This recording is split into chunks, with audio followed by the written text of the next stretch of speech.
Okay, guys, so welcome back to O Levels Business Studies classes. We are on Unit Finance, that is Unit 5. According to the syllabus, it's Unit 5, like according to us, it's Unit 3. And we are on the chapter that is known as Sources of Finance, and specifically, we are done with the internal sources of finance along with the advantages and disadvantages. तो जो last week हमारे पास class हुई थी उसके अंदर हम लोगों ने यहाँ पे एडवांटेजेस एंड डिसएडवांटेजेस करे थे along with the different sources internal sources of the finance ये वाला एरिया हमारे पास कंप्लीट हो गया था पूरा now we are heading towards a topic that is known as external sources of finance Now, guys, we need to understand कि external sources of finance होती क्या है. We are done with this concept, लेकिन मैं दोबारा से यहाँ पे reinforce करवा रहा हूँ कि what do you mean by the term in external sources of finance. तो सबसे पहली चीज तो ये है कि you need to understand कि whenever there is a financial purpose, whenever a business is in need of finance, जैसे let's suppose उन्हें expansion करनी है, उन्हें कोई पर्टिकुलर मशीनरी खरीदनी है या कोई भी पर्टिकुलर फाइनेंशियल रीजन है, so they need finance. So in that case, they are going to choose an appropriate source of finance. उन्हें एक specific choice करनी पड़ेगी कि पैसे कैसे raise करने. तो sir, how they are going to decide कि what particular source is most suitable? वो होते हैं factors जो हम after the external sources पढ़ेंगे कि these are the things that you need to consider if you want to choose an appropriate source of finance for your business. जैसे for example अगर आप बिजनेस स्टार्ट कर रहे होते हैं तो you look for the location ना. आप ऐसे ही कोई रैंडम डिसीजन तो नहीं लेते कि यहाँ पे ऑपरेट कर लेते हैं, यहाँ पे ऑपरेट कर लेते हैं. या let's suppose you are entering into the international market, ठीक है, ओवरसीज मार्केट के अंदर एक्सपेंशन प्लान कर रहे हैं. तो you are not going to take an abrupt decision कि यार चलो दुबई चलते हैं, चलो सऊदी अरब चले लेते हैं, लेट्स एक्सपैंड इनटू यूएस. ऐसा नहीं होता. You are going to do the research and you, according to the factors, economic conditions को देखेंगे, competition को देखेंगे, potential market को देखेंगे, and then you are going to make a decision. So whenever the business makes a decision, so at that point they consider कि how a particular business is going to raise the finance, what are the factors, what are the things that they need to consider. तो यहाँ पे external sources of finance का भी concept यही है कि आप जब भी फाइनेंस रेज कर रहे होते हैं तो you are going to choose and you are going to consider the factors and then you are going to decide कि which particular source of the finance is the most suitable one.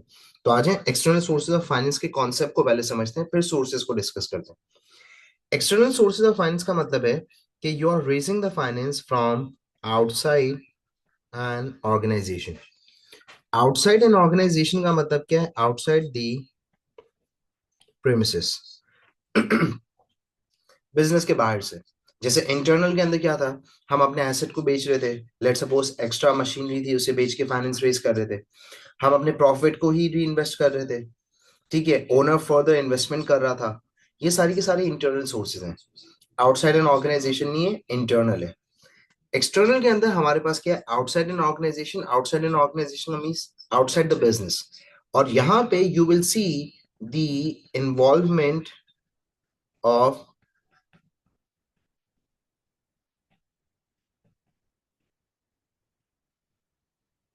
External stakeholders. अब sir external stakeholders कौन है हमारे पास? Unit 1, banks, supplier, investors, government, ये सारे लोग.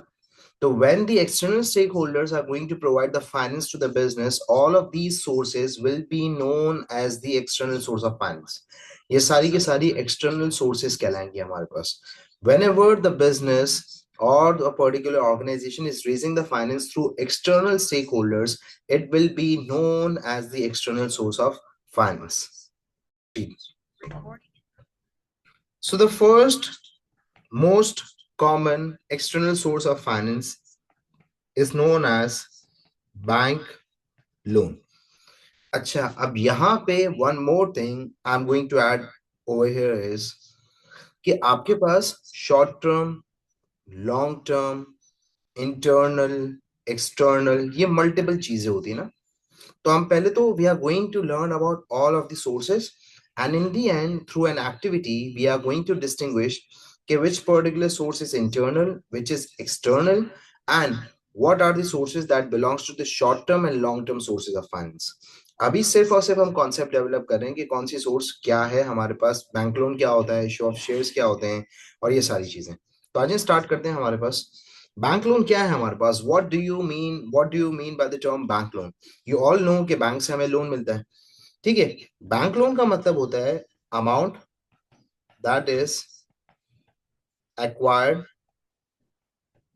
by a business as a liability। अब sir what do you mean the word liability. Liability का मतलब है कि ये जो पर्टिकुलर अमाउंट होगी वो डेट होगी, और डेट का मतलब क्या होता है कि ये वो पर्टिकुलर अमाउंट है जो कि आपको after the agreed time period repay करनी है। तो फॉर एग्जांपल आप बैंक के पास जाते हैं, आप बैंक को बिजनेस प्लान दिखाते हैं और यू एक्चुअली शो और यू डिस्कस कि हमें बैंक लोन चाहिए फॉर 4 years 5 years। तो 4 years 5 years is the time period. After that you have to repay that amount. तो ये आपके पास जो बैंक लोन होता है वो एज अ लाइबिलिटी, आपका खुद का फाइनेंस नहीं है। You have to repay to the bank after the agreed time period. अब सर बैंक आपको लोन क्यों प्रोवाइड करेगी, क्योंकि you are going to pay the amount of interest. Why the bank is going to provide you the loan? क्यों bank कोई सिलानी है या बैंक कोई वेलफेयर ऑर्गेनाइजेशन है? No, bank is actually providing you the amount against the interest, because this is an amount that you are going to pay to the bank. अब sir ये interest क्या होता है? अब those who are studying economics, they are actually familiar and they know okay what is interest। लेकिन हम यहाँ पे इस कॉन्सेप्ट को दोबारा से रीइंफोर्स करते हैं। इंटरेस्ट का कॉन्सेप्ट क्या है, आज वो सुनते हैं समझते हैं। देखो, ये जो वर्ड इंटरेस्ट है ना, इसके पीछे स्टोरी यही है कि इंटरेस्ट इंटरेस्ट का मतलब होता है मतलब मैं कह सकता हूँ ना, मेरी दिलचस्पी है किसी चीज में, दैट इज इंटरेस्ट। या मेरा इंटरेस्ट है इस चीज में, इस पर्टिकुलर फील्ड में, मतलब आई एम एक्चुअली कीन और मेरी दिलचस्पी है। तो यही कॉन्सेप्ट है इंटरेस्ट का। ये जो वर्ड इंटरेस्ट है वो इंटरेस्ट इसी वजह से कहलाता है। कैसे, आगे सुनो। भाई जब फर्स्ट टाइम हमारे पास ये चीज हो रही थी ना, तो हुआ क्या, हमारे पास हुआ ये कि एक बंदा है, वो एक दूसरे बंदे के पास जाता है और मुझे वो कहता है कि यार मुझे कुछ पैसों की जरूरत है, ठीक है। For example that amount is 10 lakh rupees. वो ठीक है, बोलता है ठीक है मैं तुझे 10 लाख रुपए देता हूँ, लेकिन मेरा क्या। बोला मैं तुझे 1 साल के बाद after a year I am going to repay you 10 lakh rupees, जो मैंने एक्वायर किए हैं एज अ लाइबिलिटी, मुझे रीपे करनी, मैं रीपे करूंगा। लेकिन along with that amount I am going to pay you additional amount of 1 lakh rupees as a interest, as a particular markup, या एज अ एडिशनल जो है ना वो बेनिफिट मैं दूंगा 1 लाख रुपए का।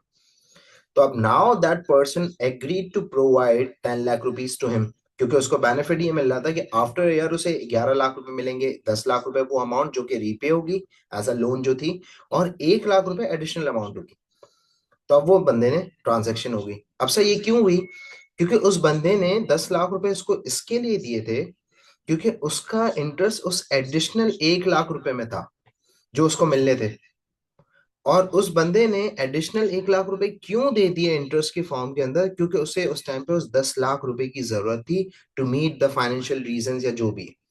सो that's why the word interest is known as interest, कि दोनों जो पार्टीज होती हैं, बोरोवर और लेंडर, उन दोनों का अपना अपना उस चीज के अंदर इंटरेस्ट होता है। जो बोरोवर अमाउंट एक्वायर कर रहा होता है, बोरो कर रहा होता है, वो इंटरेस्ट इसके लिए पे कर रहा होता है क्योंकि उसको उस अमाउंट के अंदर इंटरेस्ट होता है, उस अमाउंट की इसको जरूरत होती है। और जो लेंडर बैंक्स होते हैं जो आपको लोन प्रोवाइड कर रहे होते हैं, why they provide you a loan and why they provide you the finance, क्योंकि उनका पर्टिकुलर इंटरेस्ट उस एडिशनल अमाउंट के अंदर होता है, मार्कअप अमाउंट के अंदर होता है, जो कि आप उसे रीपे करोगे। तो सर इंटरेस्ट हमारे पास, अब आ जाए जरा ऑफिशियल कुछ टर्मिनोलॉजीज हैं उसके थ्रू समझते हैं। Interest is also known as finance cost and interest is also known as finance income. Word एक है लेकिन इसके कॉन्सेप्ट दो हैं। अब सर इंटरेस्ट रेट कौन सेट करता है? इंटरेस्ट रेट बेसिकली आपकी इकोनॉमी के अंदर जो गवर्नमेंट होती है वो through central bank interest rate को सेट करती है। जैसे पाकिस्तान के अंदर जो सेंट्रल बैंक है that is known as state bank of Pakistan, तो it is known as the central bank. Central bank comes under the government. तो गवर्नमेंट सेंट्रल बैंक के थ्रू इंटरेस्ट रेट सेट करती है, और जो दूसरे हमारे पास पर्टिकुलर बैंक्स होती हैं वो फॉलो करती हैं उस इंटरेस्ट रेट को, ठीक है। तो अब यहाँ पे जो फाइनेंस कॉस्ट है उसका मतलब क्या है? Finance cost is known as cost of borrowing. कि मैंने जो अमाउंट बोरो करी है उसकी मैं additional amount as a cost face कर रहा हूँ, मैं इंटरेस्ट पे कर रहा हूँ टू द बैंक। तो सही, ये कॉस्ट ऑफ बोरोइंग कौन फेस करेगा? बोरोवर्स फेस करेंगे। अब सर बोरोवर्स कौन है? आप और मेरे जैसे लोग हो सकते हैं जिनके अपने प्राइवेट पर्पसेस हो सकते हैं, फॉर एग्जांपल इंडिविजुअल्स।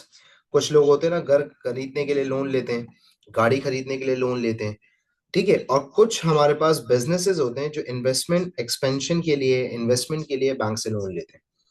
तो दो ग्रुप्स होते हैं बोरोवर्स के। एक होते हैं हमारे पास इंडिविजुअल्स, आप और मेरे जैसे लोग, और कुछ लोग हमारे पास होते हैं बिजनेसेस जो कि लोन एक्वायर करते हैं सो that they can expand the business, और वो उस अमाउंट को क्या करते हैं, बिजनेस में इन्वेस्ट करते हैं। फाइनेंस इनकम का मतलब क्या है? फाइनेंस इनकम का मतलब है कि ये इनकम ऑन लैंडिंग है। मतलब हम अगर बैंक से लोन लेते हैं तो हम यहाँ पे इंटरेस्ट पे करेंगे, तो it is a cost of borrowing because of the borrower.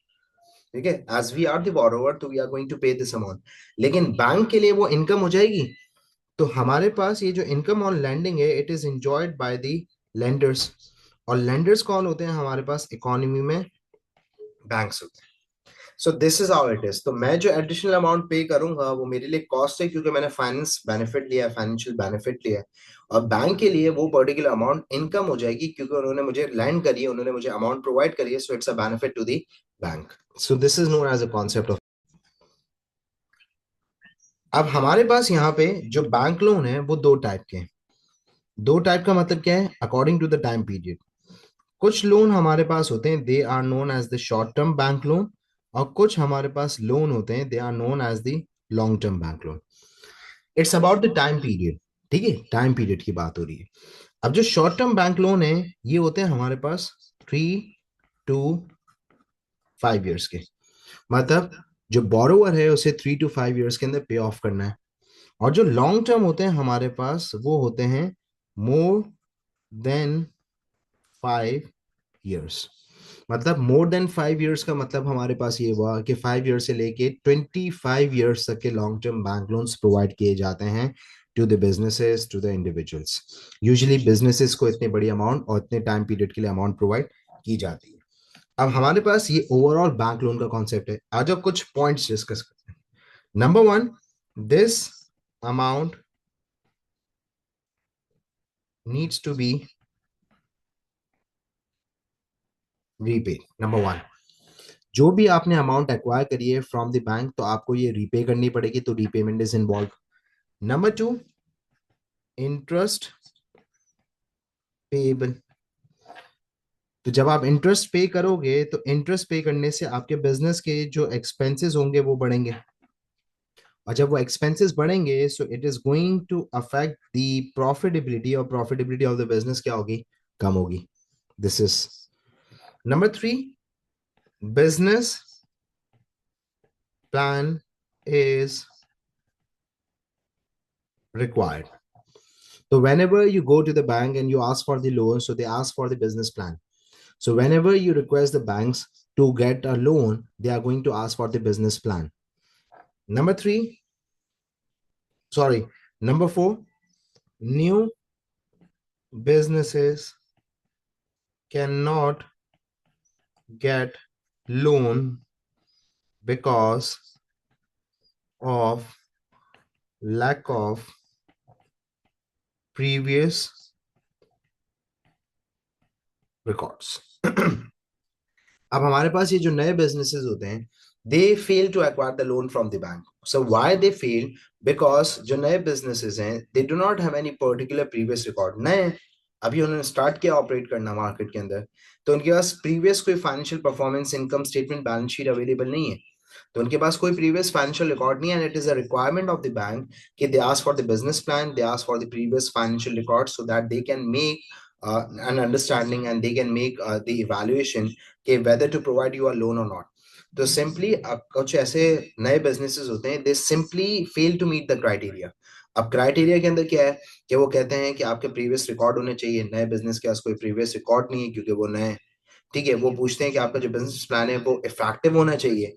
तो sometimes new businesses do not have that much effective business plan जिसके अंदर बैंक्स को ट्रस्ट हो कि हाँ ये बिजनेस चलेगा, ग्रो करेगा और उसको फाइनेंस प्रोवाइड करें। सो this is the overall concept of the bank loan हमारे पास पूरा। यहां तक साथ हो? आ जाओ, अब आगे बढ़ते हैं। हमारे पास इसी बैंक के रिलेटेड हमारे पास एक और सोर्स है, that is known as bank overdraft.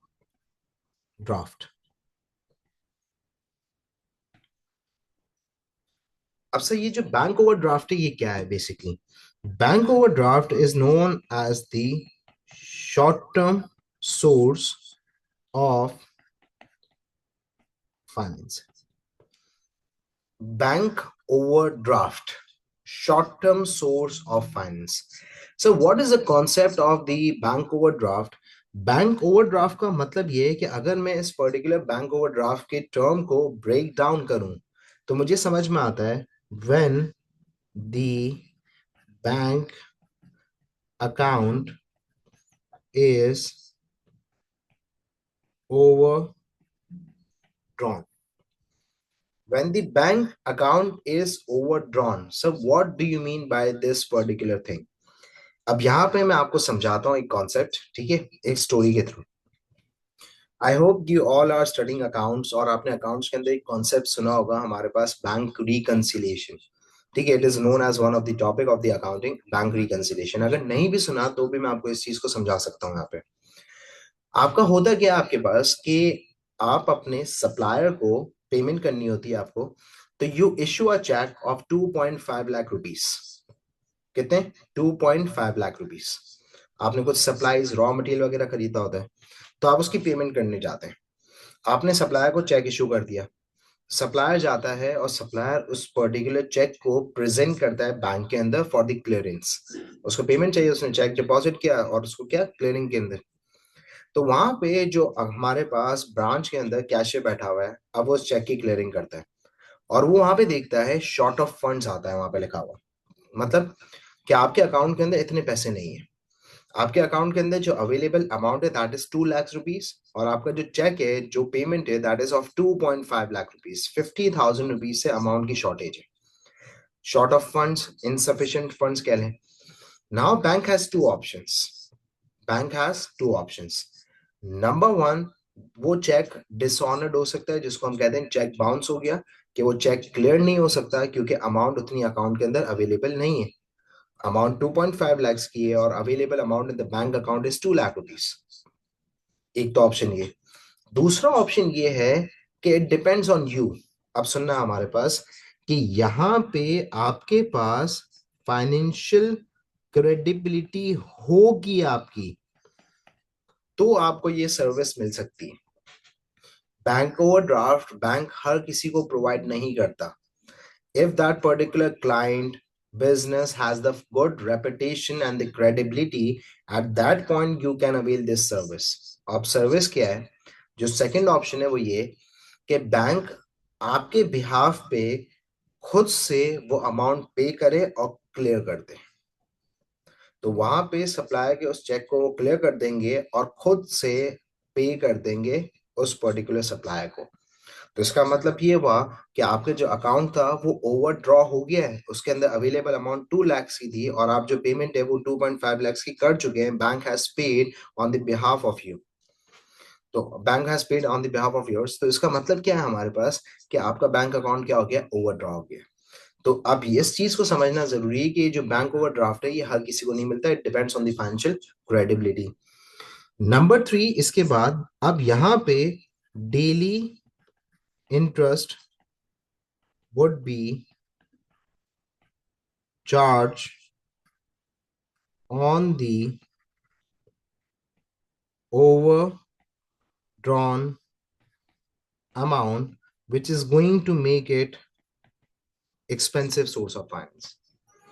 अब बैंक जो है वो डेली बेसिस पे आपकी वो जो 50,000 की अमाउंट थी उसके ऊपर रोज की बेसिस पे इंटरेस्ट चार्ज करेगा। अब जितनी आप पेमेंट डिले करेंगे उतनी ज्यादा आपके ऊपर इंटरेस्ट चार्ज होगा। So that's why it is considered as one of the most expensive short-term source of finance. Now we are heading towards the third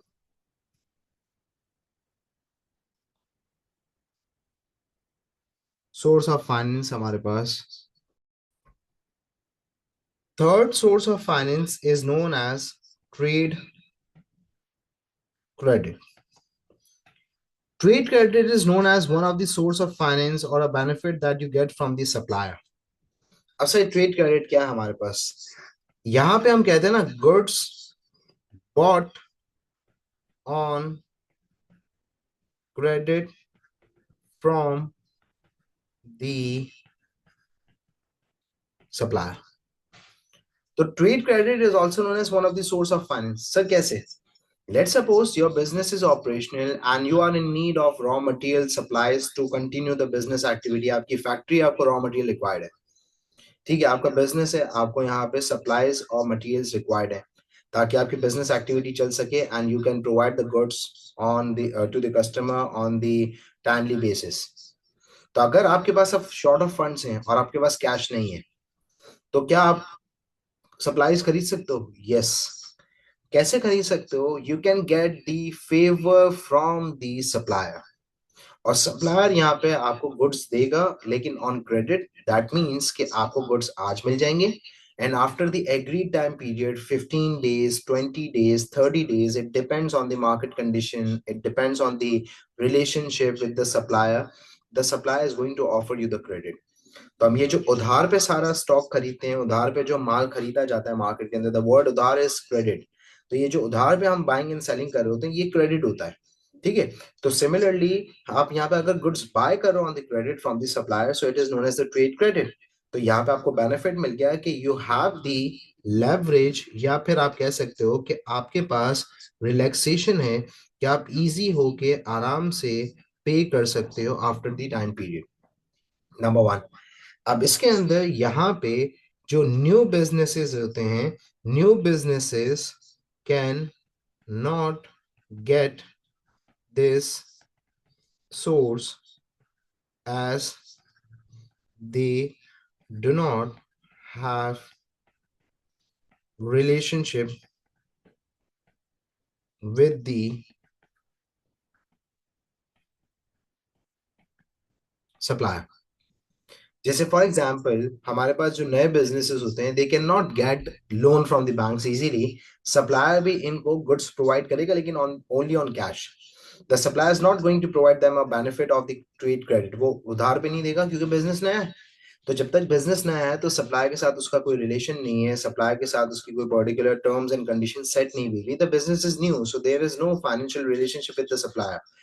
तो यूजुअली ये एक पर्टिकुलर सोर्स ऑफ फाइनेंस है जो कि एस्टैब्लिश्ड बिजनेसेस को मिलती है. Businesses that have a good reputation, they have a good relationship with the supplier and all. तो again you need to understand कि it is an option that is available to the stable and the established business. Number 3 हमारे पास, if payment is delayed. मतलब आपके पास यहाँ पे days set होते हैं कि यू आर गोइंग टू पे इन 30 days, 35 days, 40 days.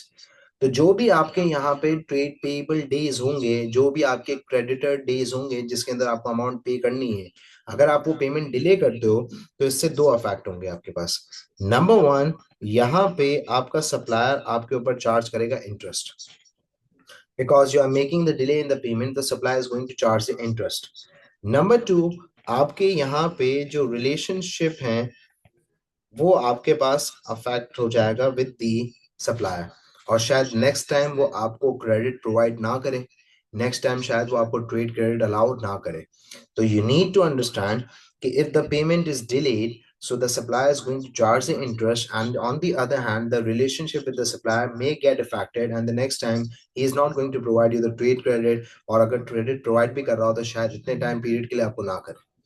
तो you need to have the good financial credibility with the supplier as well. आपका credit score, financial credibility again supplier के साथ भी अच्छी होनी चाहिए.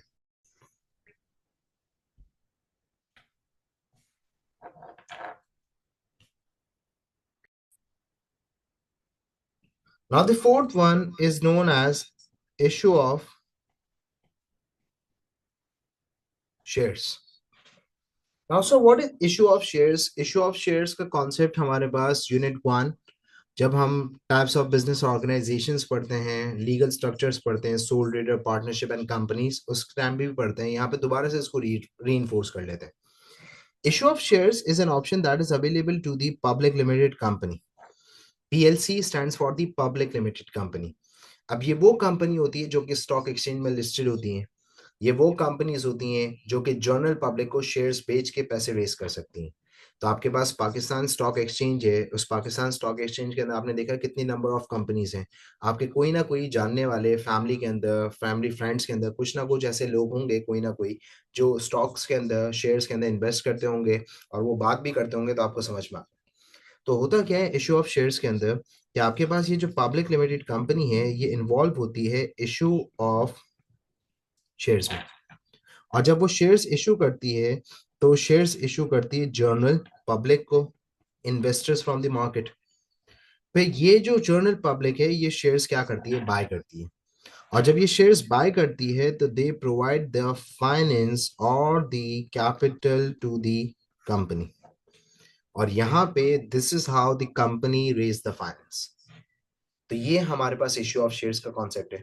लेकिन सर शेयर्स जब कंपनी इशू करती है टू द शेयर होल्डर्स, तो ये जो फाइनेंस मिल रहा होता है ये किसके अगेंस्ट मिल रहा होता है, ये मिलता है against the ownership. Against the ownership का मतलब सर कि यहाँ पे share is known as the certificate of ownership. आप जितने शेयर्स इशू करते हो उसका मतलब क्या है कि आप लोगों को ओनरशिप दे रहे हो, and they are going to become the owners. Share holders are known as the owners because they have the shares. तो why an individual is going to buy, भाई दो ही चीजें होती है ना, कि बैंक आपको लोन इसके लिए दे रहा होता है क्योंकि आप इंटरेस्ट पे करते हो बैंक को, तभी बैंक इंटरेस्टेड होता है और वो आपको लोन प्रोवाइड करता है। तो इसी तरीके से share holders, why the share holders are going to buy the shares, क्योंकि यहाँ पे उनको मिलती है ओनरशिप और उनको फिर फर्दर बेनिफिट मिलते हैं। क्या बेनिफिट मिलते हैं वो हम बाद में डिस्कस करते हैं, लेकिन अभी सिर्फ कॉन्सेप्ट सुन लीजिएगा कि why the share holders and the investors are going to buy, because they are going to get the ownership in terms of shares. So this is how company loses its ownership. The company actually loses its ownership in order to raise the finance जब भी जरूरत होगी तब।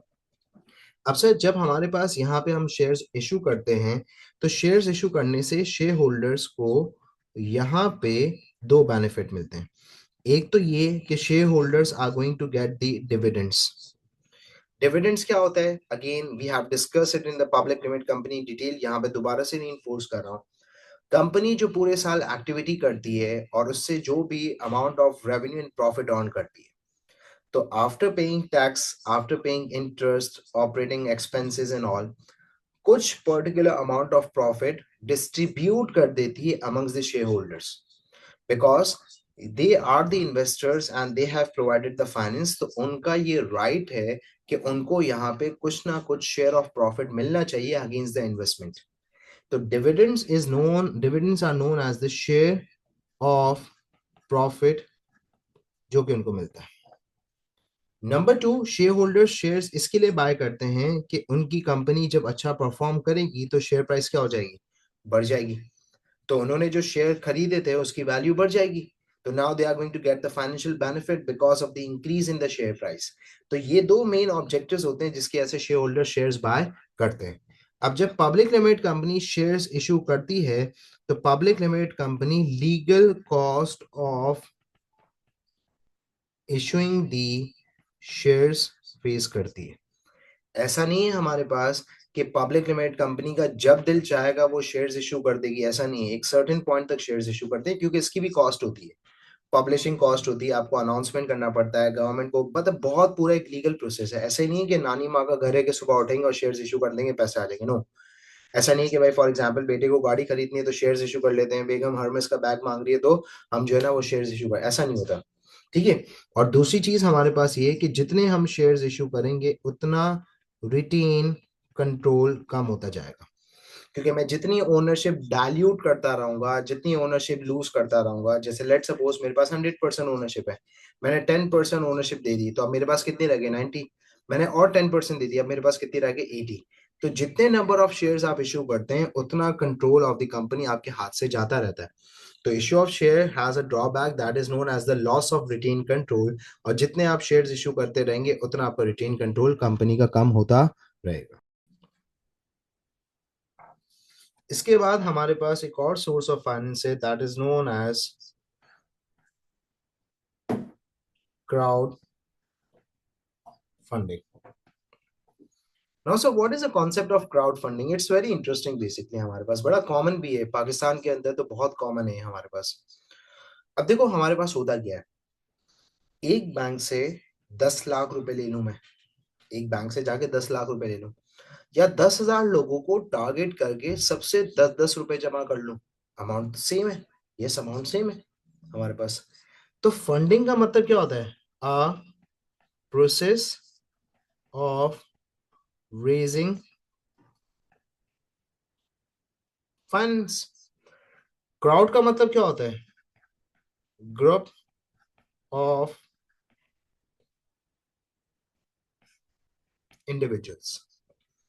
तो हमारे पास ये जो मस्जिदों के अंदर हमारे पास क्या होता है, इमाम साहब जो होते हैं हमारे पास उन्हीं मस्जिद की कंस्ट्रक्शन के लिए अनाउंस करते हैं जुम्मे की नमाज के अंदर कि मस्जिद की तामीराती काम चल रहा है, construction work is going on, ठीक है, और द मस्जिद is under construction so we need finance. तो वहां पे मस्जिद के लोग जो है वो अमाउंट प्रोवाइड करते हैं, पूल इन, कुछ कुछ लोग 500 देते हैं, कुछ 1000 देते हैं, कुछ 100 देते हैं। तो ये क्या है, दैट इज क्राउड फंडिंग, चंदा जमा करना। अब हमारे पास यहाँ पे जो क्राउड फंडिंग है वो अब हमारे पास इंटरनेट पे भी आपने देखा होगा, गो फंड मी, ठीक है, फेसबुक पे, सोशल मीडिया, इंस्टाग्राम पे हमारे पास कैंपेन्स चलती हैं, गो फंड मी, इंटरनेट पे। तो अब यहाँ पे इंटरनेट को और टेक्नोलॉजी के थ्रू हमारे पास क्राउड फंडिंग होती है। पहले तो क्या होता था कि लोग जाते थे, विजिट करते थे पब्लिक मार्केट प्लेसेस के अंदर और लोगों से कलेक्ट करते थे amount physically. Now we have internet and technological advancement, so we have the internet in for this particular thing as well. अब इस क्राउड फंडिंग के अंदर होता क्या है हमारे पास, कि यहाँ पे जो बिजनेसेस होते हैं, बिजनेसेस तो नहीं, यहाँ पे जो स्टार्टअप्स होते हैं, या फिर सिंपली कुछ इंडिविजुअल्स हैं जो कि स्टार्टअप प्लान कर रहे हैं, वो यहाँ पे अपने प्लान को और अपने पर्टिकुलर ऑब्जेक्टिव को डिस्कस करेंगे विद द पीपल, और वहां पे वो अपना पर्पस और अपना ऑब्जेक्टिव प्लान शेयर करेंगे, ठीक है। अब सर ये कहाँ पे शेयर करेंगे, हमारे पास कुछ ऐसे ऑनलाइन पे प्लेटफॉर्म्स हैं, या हमारे पास कुछ पर्टिकुलर ऐसी क्राउड फंडिंग वेबसाइट्स हैं, जैसे for example one of the most famous website is known as kickstarter.com। ये बहुत फेमस हमारे पास वेबसाइट है। तो kickstarter.com पे होता क्या है, आप जाते हैं वहां पे, आप रजिस्ट्रेशन करते हैं और उनके साथ आप बताते हैं कि ये पर्पस है, ये प्लान ऑब्जेक्टिव है। तो सर इसके अंदर तो डर भी है, यस डर है कि आइडिया आपका चोरी हो सकता है, ठीक है, लेकिन कॉपी दैट पर्टिकुलर थिंग, लेकिन अगेन तो यहाँ पे आप उनके साथ अपने पर्टिकुलर प्लान को, अपने ऑब्जेक्टिव को डिस्कस करते हो और उसके बाद उसको अप्रूव करते हैं और फिर कैंपेनिंग स्टार्ट होती है और लोग फिर पता चलता है और लोग फिर वहां पे आपको फंड्स प्रोवाइड करते हैं। सो ये हमारे पास है।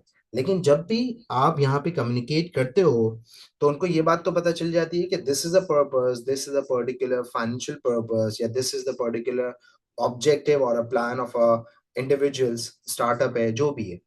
लेकिन again why why they are going to provide you the finance, या आप उनसे जो फाइनेंस रेज कर रहे हो वो किस बेसिस पे कर रहे हो। जैसे बैंक को आप इंटरेस्ट पे करोगे, शेयर होल्डर्स को यहाँ पे आप ओनरशिप दे रहे हैं अलॉन्ग विद द डिविडेंड्स, तो ये सब इंटरेस्ट है ना जिसकी वजह से they are providing the finance. So in this case, what is the basis? What are the basis and why the individuals are going to provide you the finance?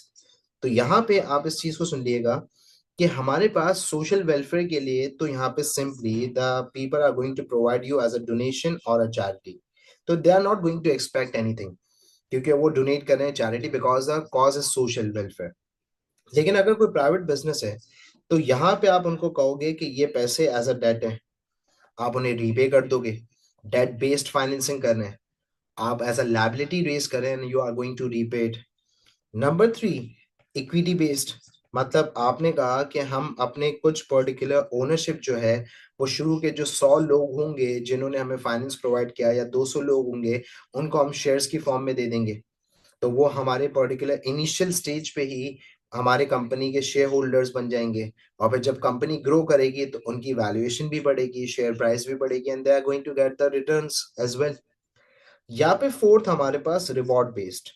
अब reward based का मतलब ये है कि जैसे फॉर एग्जांपल एक particular watch company है, मैं आपके सामने रियल लाइफ एग्जांपल रखता हूँ। हमारे पास फ्लिपोलॉरिटी इज नोन एज, नाम लिख देता हूँ फॉर योर बेटर अंडरस्टैंडिंग, आप इसका केस भी पढ़ सकते हैं कि फ्लिपोलॉरिटी बेसिकली ये एक पर्टिकुलर यूरोपियन ब्रांड है। It was started by two brothers, European brothers थे, इन्होंने स्टार्ट किया with the concept and an idea जो कि उन्होंने पिच इन किया।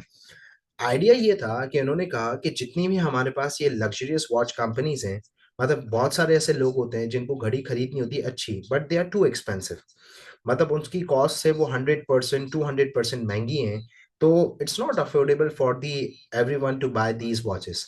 तो इन दोनों भाइयों ने आइडिया पिच इन किया कि we are going to make watch जो बहुत ज्यादा हमारे पास compete competitive होंगी and they are going to compete with these luxurious watches। तो उन्होंने कहा हमारी जो मशीन होगी घड़ी की वो जापानीज होगी, इटालियन स्ट्रैप्स होंगे हमारे पास और स्पेनिश डिजाइन होगा। तो लोगों को आइडिया बहुत अट्रैक्टिव लगा और उन्होंने कुछ पर्टिकुलर फंड्स रेज करे Kickstarter.com के थ्रू। तो उन्होंने 30 आर्टिकल्स इनिशियली बनाए, 30 मॉडल्स बनाए और वो हिट हो गए अक्रॉस द यूरोप। तो back in 2020 they raise the finance, 2017 I think उन्होंने इस तरीके से फाइनेंस रेज किया for the launching and for the startup. फिर अगेन 3 साल के बाद उन्होंने देखा कि भाई मार्केट के अंदर उनकी बहुत अच्छी परफॉर्मेंस रही, ऑनलाइन बहुत ज्यादा उनकी वॉचेस बिकी। तो उसके बाद इन्होंने after the 3 years they again raise the finance और उन्होंने कहा हम सिर्फ अब ऑनलाइन ऑपरेट कर रहे थे, now we are going to start our physical outlets across the Europe. तो इसके लिए भी हमें फाइनेंस चाहिए और परफॉर्मेंस अच्छी थी, लोगों को घड़ियां बहुत अच्छी लगी, सब कुछ है, तो ये भी।